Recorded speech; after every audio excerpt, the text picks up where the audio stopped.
So hi, welcome to End Credit Reviews. This is Tyler from End Credit Reviews, and welcome to an episode of After the Credits on End Credit Reviews. And right now I'm inside a truck driven by my cousin. We just got back from seeing the new John Wick movie, John Wick Chapter 4. Now, this is the first time seeing a John Wick movie on the big screen for me, and also Seth's been wanting to see this movie for a long time, and I'm just still processing how much I enjoyed this movie. So the plot about John Wick Chapter 4 is that John Wick, played by Keanu Reeves, is still on the run and still being hunted. However, he figures out if he challenges the man who's in charge of trying to hunt him down, played by Bill Skarsgård, I think it was. Or I have to look into that, but basically the actor who played Pennywise, the clown in the newer It movies. And he eventually goes globetrotting over to Osaka, Japan, Berlin, Germany, and of course, Paris, France. Now, to tell you the truth, I thought that this movie, I heard that there's a lot of action in this one. Yeah, there is a lot of action, but I was kind of surprised that it was actually split up into multiple acts, at least like a 3-act structure. And each act takes place in a different country, which is fine in structure in that. However, I felt like the movie could have been a little bit too long at times, like it was almost 3 hours long in a way, and I feel like some way they kind of could have paced it better. I mean, we kind of get enough of the world of John Wick with this world building from the previous movies, so I felt like they didn't really have to world build as much as they had built up in the previous movies that they already did.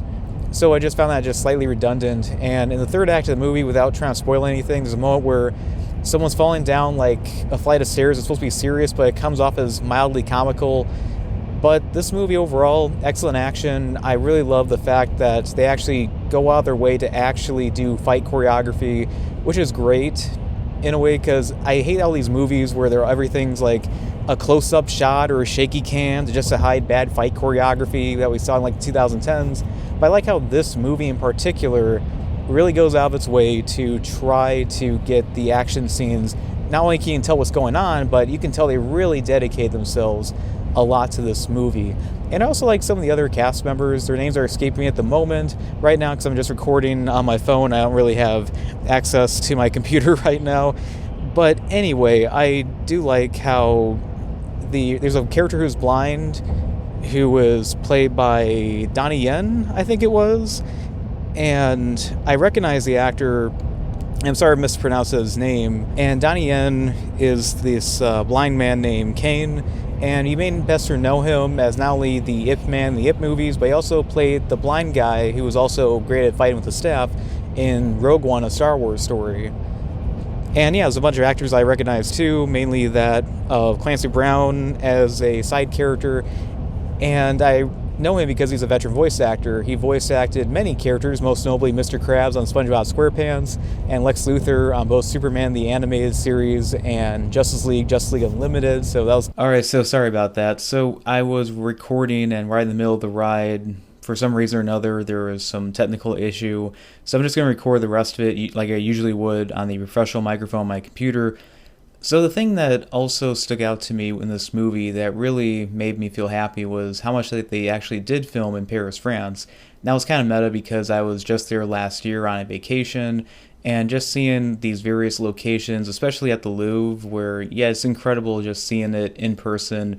And I just love the fact that they actually filmed inside one of the wings that I was actually there at, so that was just a really nice plus for me.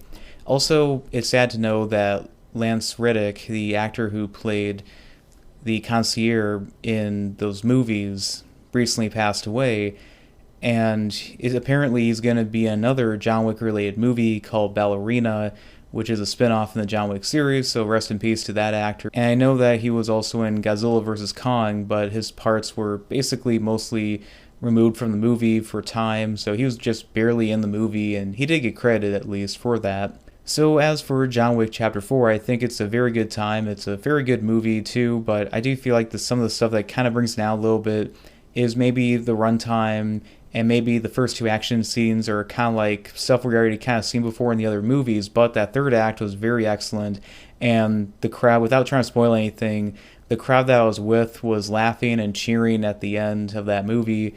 So yeah, I just enjoyed this movie. Go check it out. It's a fun time and arguably the best in the entire series, or at the very least, the best since the first John Wick movie. So as for John Wick Chapter 4, I would give it about 3 stars out of 4. So anyway, this is Tyler from End Credit Reviews, and I hope you enjoyed this video of After the Credits on End Credit Reviews, and I hope to make a lot more in the future.